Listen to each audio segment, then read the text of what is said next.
वाचन लेखन का कोना। इस फिल्म में 4 से 6 साल के बच्चों का मिश्रित गुट वाचन लेखन के कोने में काम करते हुए दिखाई देगा। ये फिल्म देखते वक्त कुछ बातों पर विशेष ध्यान दीजिए। किताबें और लेखन का सामान किस तरह से रचा गया है ये देखिए। बच्चे एक दूसरे के साथ सहयोग में कैसे पढ़ते हैं, दीदी कैसे निर्देश देती हैं और मार्गदर्शन करती हैं, बच्चों का कहना दीदी कैसे सुनती हैं ये देखिए।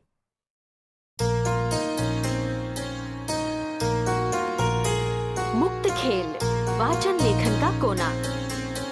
तो अब हम वाचन के कोने में किताबें पढ़ने वाले हैं और यहाँ पर कागज रखे हैं। तो किताबें पढ़ने के बाद तुम्हें सुंदर सी कहानी लिखनी है और बाद में तुम्हें स्मिता दीदी को पढ़कर सुनाना है। ये देखो।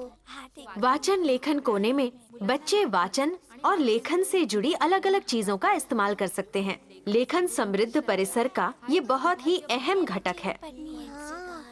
तुम यहाँ पे रखता, तुम्हें ये वाला पढ़ना है तो ये वाला पढ़ो।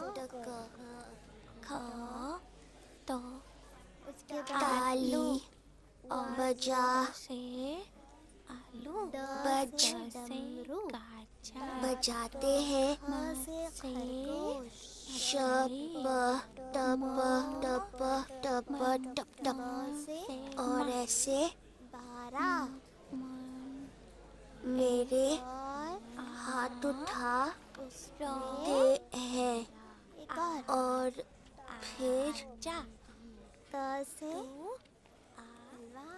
अलग अलग क्षमता वाले बच्चे वाचन लेखन कोने में आसानी से किताबों का इस्तेमाल करते हुए दिखते हैं। बंदर कैसा दिखता है तुम्हें? देखो तो। बंदर की कुछ बच्चे ठीक तरह से किताबों का इस्तेमाल कर रहे हैं, तो कुछ बच्चों को अभी भी लिखित भाषा का ज्ञान नहीं हुआ है। ऐसे बच्चे कभी कभी जो कहानी उन्हें पता है वो आगे नहीं बढ़ रही, ये ध्यान में आते ही किताब खुद ही सीधी कर लेते हैं।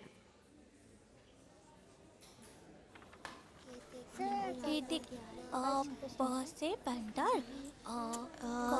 क्या कहा तुमने? मतलब ये कौन सी दुकान है? हाँ, बर्तनों की दुकान है।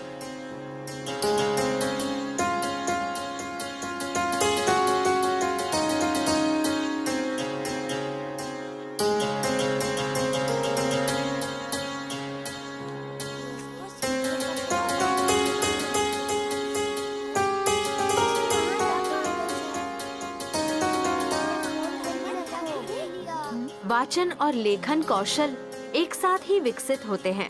कई बार पढ़ने के बाद बच्चों को लिखने की इच्छा होती है। कुछ बच्चों को वाचन में ज्यादा रुचि होती है तो कुछ को लेखन में।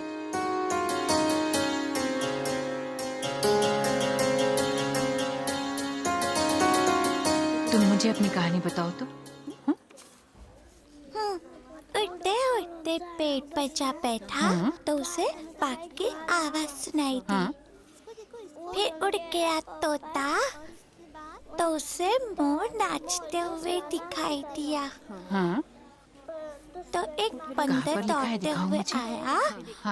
तो पहला तोता दूसरे पेड़ पर चला गया और फिर तीसरा तोता आया तो बोला तोता बोला मीठू मीठू मीठू और पेड़ पर चला गया। ये फिल्म देखकर हमने ये बातें सीखी।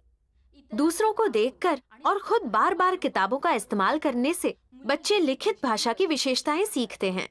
बच्चों के साथ बात करते वक्त वाचन लेखन से जुड़े शब्दों का प्रयोग दीदी को हमेशा योग्य तरह से करना चाहिए। उदाहरण के तौर पर, अपनी कहानी मुझे बताओ ऐसा कहने के बजाय अपनी कहानी मुझे पढ़कर सुनाओ ऐसा कहें। अच्छे दर्जे की किताबें बच्चों की कल्पना को उत्तेजित करती हैं और उसकी वजह से बच्चे और कल्पनात्मक लिखने लगते हैं।